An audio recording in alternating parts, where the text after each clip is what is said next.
तो आपका बहुत बहुत स्वागत है, अभिनंदन है आपके अपने YouTube channel Aryan institute Allahabad में। दोस्तों, जैसा कि आप जानते हैं कि हम आपसे आज बात करने वाले हैं यूपी डीएलएड एडमिशन प्रक्रिया जो आपकी चल रही है। आज हमारा चर्चा का विषय यही है।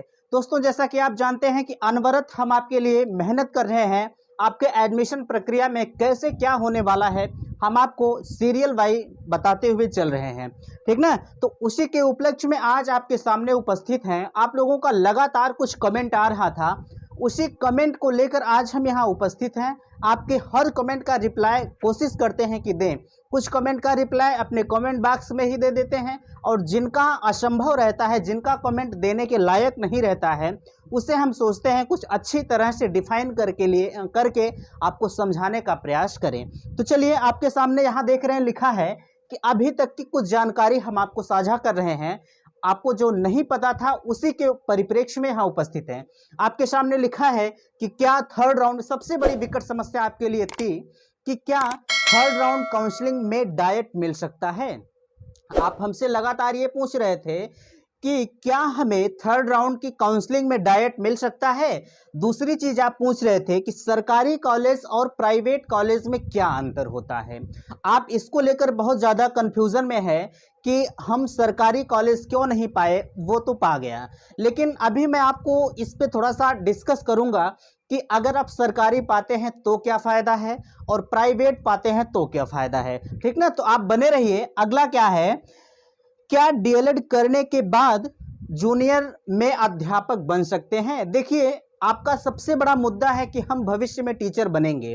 भाई, आप डीएलएड क्यों कर रहे हैं? जाहिर सी बात है कि आपका एक लक्ष्य है, आपके माँ बाप का एक आपसे उम्मीद है कि हमारा लड़का या लड़की आगे चलकर अध्यापक बनेगा, ठीक ना। आप ये चाहते हैं, तो इस बात को जानना आपके लिए अति आवश्यक है कि क्या हम भविष्य में, यदि अगर आज डीएलएड कर लेते हैं, तो क्या हम लाइफ में अपने जूनियर के टीचर बन पाएंगे कि हम प्राइमरी तक ही सीमित रह जाएंगे।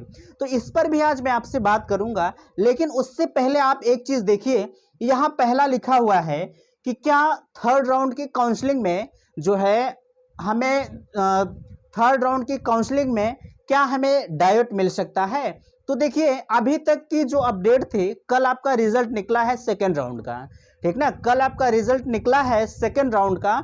उसमें जिन भैया को कॉलेज नहीं मिला है उनसे मैं बताना चाहूँगा कि आप थर्ड राउंड की काउंसलिंग में पार्टिसिपेट करिएगा, ठीक ना।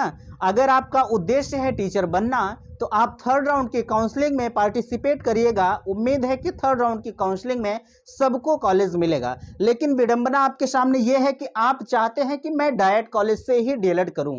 देखिए, डाइट कॉलेज से डीएलएड करने का मतलब ये है कि आपके यहाँ डाइट कॉलेज की सीटों की संख्या जो है वह 10,600 टोटल सीटों की संख्या है, ठीक ना।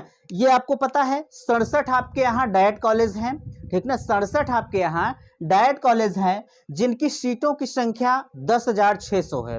तो भैया एक चीज़ आप बताइए, हमारे कुछ भाई हमसे कमेंट कर रहे थे कि सर मेरी रैंक 5,000 है, मुझे डाइट नहीं मिला। तो आपकी ये गलती थी, कहीं ना कहीं आपने गलती किया था। गलती आपकी क्या थी कि आपने गलती यह किया था कि आपने सिर्फ 5 कॉलेज को लॉक किया, किसी ने 7 कॉलेज को लॉक किया। डाइट की मैं बात कर रहा हूँ, किसी ने 10 कॉलेज की जो है चॉइस लॉक किया। उसमें एक चीज़ आप थोड़ा सा ये बताइए, अगर आपकी रैंक 5,000 है, आपने 10 कॉलेज को लॉक कर दिया और 10 डाइट में कहीं आप इलाहाबाद लॉक कर दिए, लखनऊ लॉक कर दिए, कानपुर लॉक कर दिए, फैजाबाद, आपने जितने भी हॉट स्पॉट प्लेस थे, डाइट थे, आप उनको लॉक कर दिए। तो आपकी जो मेरिट थी वो इलाहाबाद डाइट के योग्य नहीं थी, लखनऊ के डाइट के योग्य नहीं थी, ठीक ना। आपको ऐसे, हालांकि आपने लॉक किया, ठीक है, अच्छी बात है, लेकिन उसमें आपको कुछ पिछड़े एरिया के डाइट डालने चाहिए थे अगर आपका उद्देश्य था कि मैं डाइट से ही करूंगा। यह आपकी गलती थी। आप उसमें कोई लिमिटेशन नहीं था कि आपको सिर्फ इतने ही कॉलेज लॉक करने, आप चाहे जितने कॉलेज लॉक करें, कोई दिक्कत नहीं है, ठीक ना। आपने यही गलती किया कि आपने डाइट की संख्या जो है 5-10 ही लॉक किया है, ठीक ना। ये आपकी गलती थी। चलिए, सबसे बड़ा मुद्दा हम आपको बताने वाले हैं कि क्या थर्ड राउंड की काउंसलिंग में डाइट मिल सकता है। देखिए, अब यह कह पाना मुश्किल है हमारे लिए और आपके लिए भी, ठीक ना। आपके किस्मत के ऊपर डिपेंड करता है कि आपको थर्ड राउंड की काउंसलिंग में डायरेक्ट मिल ही जाएगा। लेकिन जहां तक ये सवाल है, जहां तक उम्मीद लगाई जा रही है, देखिए हम लोग क्या है, अनुमान पर ही चलते हैं, ठीक ना। जब एकदम फैक्ट जानकारी हो जाती है तब आपको फैक्ट दिया जाता है। अभी तक जो ये थर्ड राउंड की बात आप कर रहे हैं, इस पर जब तक पीएनपी की तरफ से कोई गाइडलाइंस नहीं आती है कि कितने सीटें हमारे यहाँ खाली हैं और कितने जो है भरी गई हैं, तब इस पर एकदम एग्जैक्ट जानकारी दे पाना आपको संभव है, ठीक ना। आप कहेंगे अभी मैं आपको झूठे बता दूं, अभी मैं आपको अनावश्यक बता दूं कि भैया आपके यहाँ इतनी सीटें खाली हैं डाइट में, तो कहीं ना कहीं जब ये मेरी बातें आपकी झूठी होंगी तो आपका विश्वास मेरे ऊपर से उठ जाएगा, ठीक ना। कहेंगे कि आप झूठा बोलते हैं।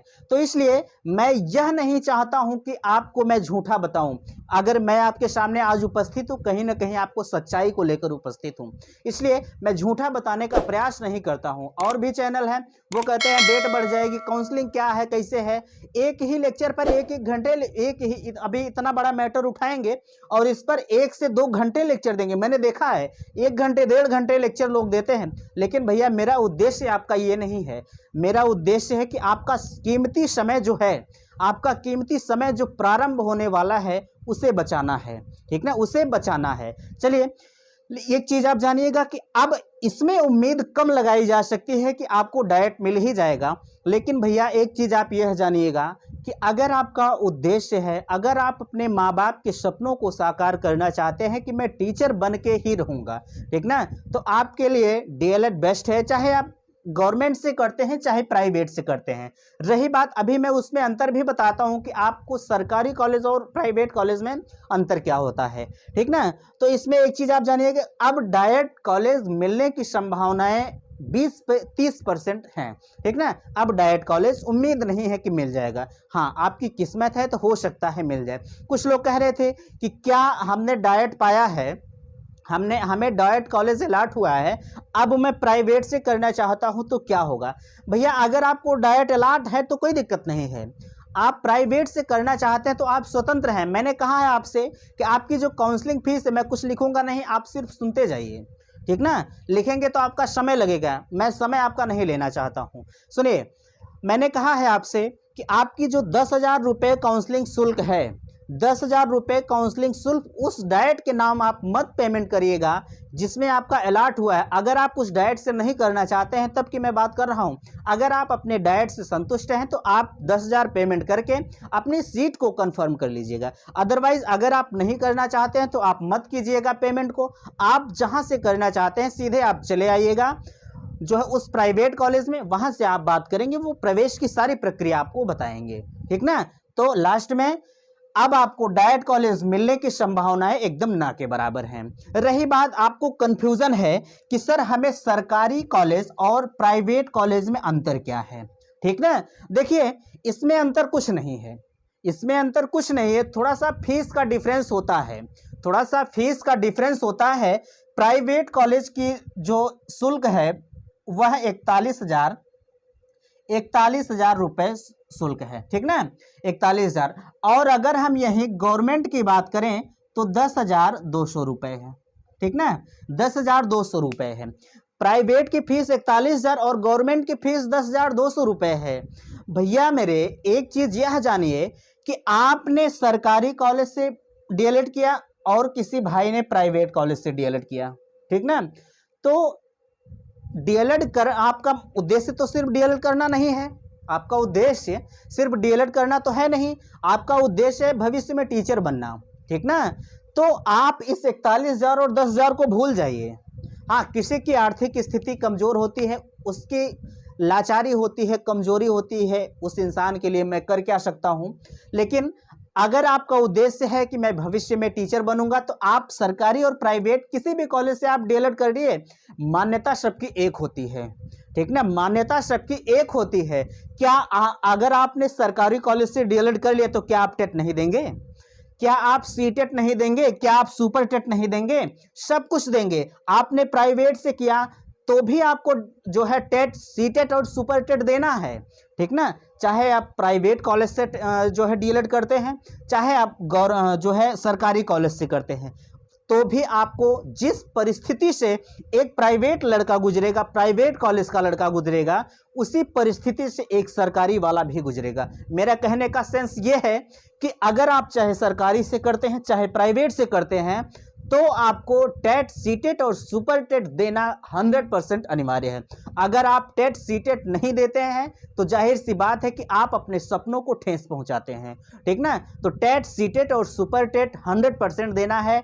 टेट देते हैं, सीटेट देते हैं, यह आपका एक शिक्षक पात्रता परीक्षा होता है। और सुपर टेट जो होता है उसमें आप जब सुपर टेट क्वालिफाई करते हैं तो आप एक सहायक अध्यापक के तौर पर नियुक्ति आपकी की जाती है, ठीक ना। लास्ट में अच्छा, इस पे फीस का थोड़ा सा आप मैटर देखेंगे, फीस कैसे कैसे क्या होता है। जैसे मान लीजिए आपका घर प्रयागराज में है, ठीक ना, आपका घर प्रयागराज में है। यहाँ आप समझेंगे थोड़ा सा, यहाँ आपका घर प्रयागराज में है भैया मेरे, आपको गवर्नमेंट कॉलेज मिल गया जो है कहाँ, आजमगढ़, ठीक ना, 10,200 रुपये, ठीक ना।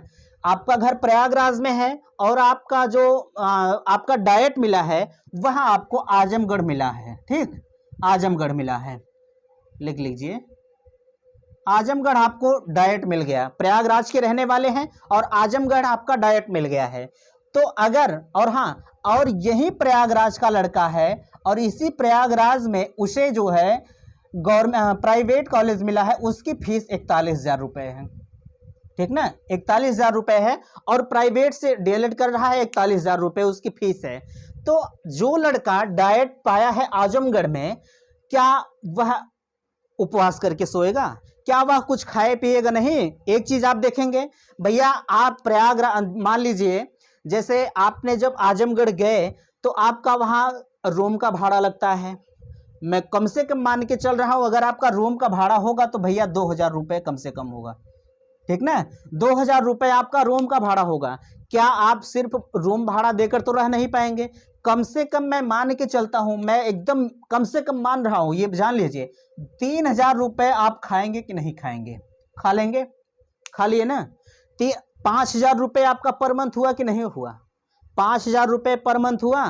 तो क्या आप जो है 5,000 रुपये जब पर मंथ हुआ तो आपका 2 साल का डीएलएड है, एक महीने का 12 25 60,000 रुपये हुआ। एक साल का 12 जो है महीने का 60,000 रुपये हुआ। और आपका डीएलएड जो होता है वह 2 साल का होता है, 24 महीने का आपका 1,20,000 हुआ। और यही जो लड़का प्राइवेट से डीएलएड कर रहा है, प्रयागराज का ही रहने वाला है, उसको तो अपने घर से आ रहा है, वह तो अपने घर से आ रहा है और उसकी फीस तो सिर्फ 41,000 रुपये है।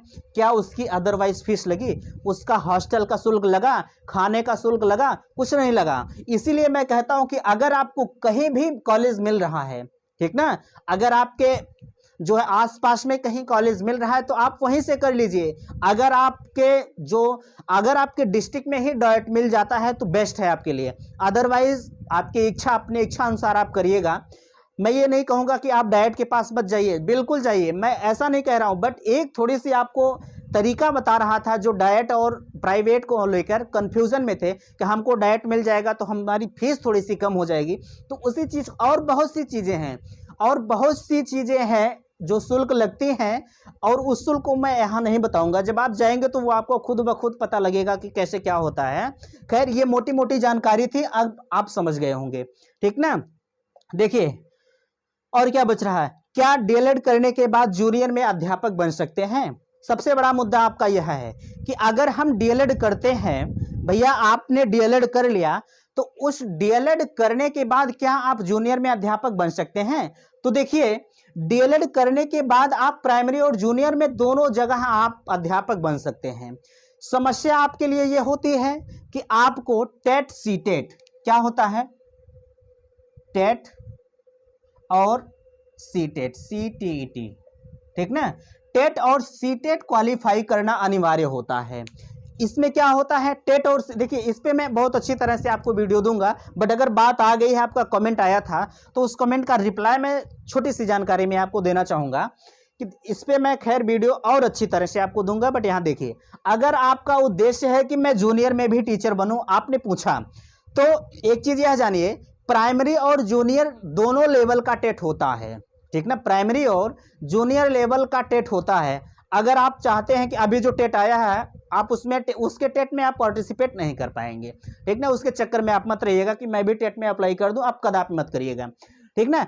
रही बात टेट और सीटेट की, तो देखिए एक तो प्राइमरी लेवल का होता है, एक जूनियर लेवल का होता है। टेट और सीटेट दोनों, ऐसा नहीं है कि टेट सिर्फ जूनियर लेवल का होता, नहीं, टेट भी प्राइमरी जूनियर लेवल का और सीटेट भी प्राइमरी और जूनियर लेवल का होता है, ठीक ना। इसमें बात यह होती है कि अगर आप जूनियर में टीचर बनने जा रहे हैं, अगर आपको जूनियर में टीचर बनना है तो जूनियर का आपका जो टेट होता है, जूनियर का आपका टेट और सीटेट जो होता है उसे क्वालिफाई करना आपको अनिवार्य होगा।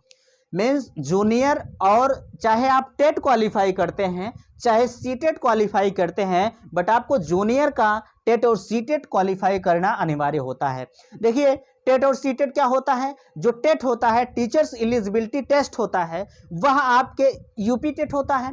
हर स्टेट का टेट अलग अलग होता है। जैसे आपने यूपी टेट क्वालिफाई किया है तो आप सिर्फ यूपी में ही टीचर बनने के एलिजिबल हैं, अदरवाइज आप अदर स्टेट में नहीं जा सकते हैं। और सीटेट क्या होता है, यह केंद्रीय शिक्षक पात्रता परीक्षा होती है, ठीक ना, केंद्रीय शिक्षक पात्रता परीक्षा होती है, यह सेंट्रल गवर्नमेंट कराती है। अगर आप सेंट्रल गवर्नमेंट में सीटेट को पास करते हैं तो आप किसी भी स्टेट में जाके सहायक अध्यापक पद पर नौकरी ले सकते हैं, ठीक ना। टेट और सीटेट में अंतर यही होता है, यूपी टेट अगर क्वालिफाई है तो आप यूपी में अवेलेबल है, अगर आप सीटेट क्वालिफाई है तो यूपी में तो है ही, और भी आप अदर स्टेट में भी टीचर बनने के एलिजिबल हैं। अगर आप जूनियर के सीटेट क्वालिफाई है तो आप जूनियर में डालिए, अगर आप प्राइमरी में एलिजिबल हैं तो आप प्राइमरी में डालिएगा, ठीक ना। ये सारे रहे आपके कमेंट। तो मोटे तौर पर आप डीएलएड करने के बाद प्राइमरी और जूनियर में दोनों जगह अध्यापक आप बन सकते हैं, ठीक ना। ये रही हमारी आज की वीडियो। देखिए कल मैं आपको एक और भी अच्छी वीडियो दूंगा। मैंने कहा है आपसे कि मैं आपके पूरे सेमेस्टर भर आपका साथ निभाऊंगा। ऐसा नहीं है कि मैं आज वीडियो आपको दे रहा हूं तो कल से मैं बंद कर दूंगा, ये बात नहीं है। कुछ चैनल वाले हैं अभी तक उनके व्यूज आ रहे हैं, वो अनवरत आपको 2-4 वीडियो 5 वीडियो पर डे देते हैं, लेकिन मेरा यह काम नहीं है। मैं आपको एक वीडियो देता हूं, लेकिन उस वीडियो में छोटी सी वीडियो जरूर रहती है लेकिन ढेर सारा सार भरा होता है उसमें, ठीक ना। तो मैं आपसे यही कहना चाह रहा था कि मैं पूरे सेमेस्टर भर आपका साथ निभाऊंगा, जितने भी मैटर हो सकते हैं उस मैटर को मैं प्रोवाइड करूंगा। रही बात थोड़ा सा कल हमारा आपके लिए मोटिवेशनल कुछ जो है यहाँ से लेक्चर आपको प्रोवाइड किया जाएगा कल की डेट में, तो आप हमारे साथ बने रहिए। अगर आपको वीडियो पसंद आता है तो प्लीज़ ऐसे ऐसे वीडियो देखने के लिए हमारे चैनल को सब्सक्राइब करें और अपने दोस्तों में शेयर जरूर करें। थैंक्स, धन्यवाद।